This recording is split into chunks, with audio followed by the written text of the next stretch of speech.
বরিশাল জেলা থেকে ২৪ কিলোমিটার দূরে বানারীপাড়া উপজেলার চাখার ইউনিয়নে শেরেবাংলা একে ফজলুল হকের বসতভিটায় ২৭ একর জায়গা জুড়ে শেরেবাংলা স্মৃতি জাদুঘর গড়ে তোলা হয়েছে। স্থানীয়দের কাছে জাদুঘরটি চাখার প্রত্নতাত্ত্বিক জাদুঘর হিসেবে পরিচিত। আজ আপনাদের সেই জাদুঘর ঘুরিয়ে দেখাবো।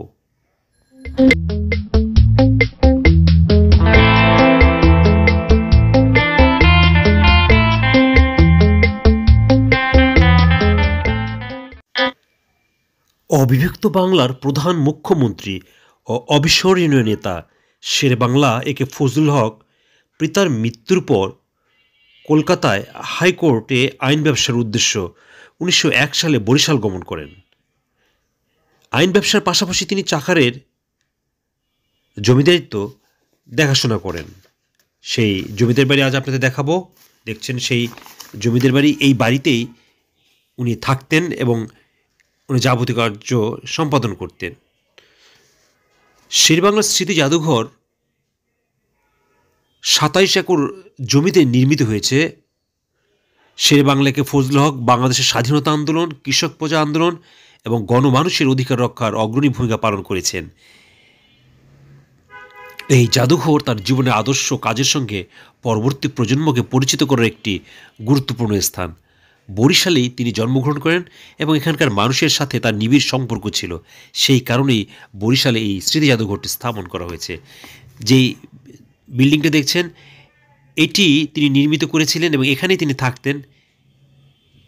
সেটি আজও সেই রকমই রয়েছে। জাদুঘরের ফটকের সামনে শেরেবাংলা একে ফজলুল হকের একটি বৃহৎ ভাস্কর্য স্থাপন করা হয়েছে। ভাস্কর্যটিতে শেরেবাংলাকে একটি নেতৃত্ব স্থানীয় অবস্থায় দেখানো হয়েছে, যা তার রাজনৈতিক জীবন ও কৃষক প্রজা আন্দোলনের প্রতি তার প্রতিশ্রুতির প্রতীক। জাদুঘরের আশেপাশের উদ্যান এবং খোলা জায়গায় আরও কিছু ভাস্কর্য রয়েছে, যা শেরেবাংলার জীবনের সাধারণ দিকগুলোকে প্রতিফলিত করে। তার শিক্ষা, সংস্কৃতি এবং সাধারণ মানুষের সঙ্গে তার নিবিড় সম্পর্ক তুলে ধরার কিছু প্রতীক ভাস্কর্য রয়েছে। এগুলো জাদুঘরের প্রাকৃতিক পরিবেশের সাথে মিল রেখে স্থাপন করা হয়েছে। জাদুঘরে টিকিট কেটে প্রবেশ করতে হয়। জাদুঘরের গেটের পাশেই রয়েছে টিকিট কাউন্টার। জনপ্রতি টিকিটের দাম ১০ টাকা। তবে ৫ বছরের কম কোনো বাচ্চার জন্য টিকিট দরকার হয় না। মাধ্যমিক পর্যায়ে শিশু কিশোরদের জন্য প্রবেশ মূল্য নির্ধারণ করা হয়েছে ৫ টাকা। সার্কভুক্ত বিদেশি দর্শনার্থীদের জন্য টিকিট মূল্য ৫০ টাকা এবং অন্যান্য বিদেশি দর্শকদের জন্য টিকিটের মূল্য ১০০ টাকা। দেখছেন কিছু অংশ জাদুঘরের ভিতরের।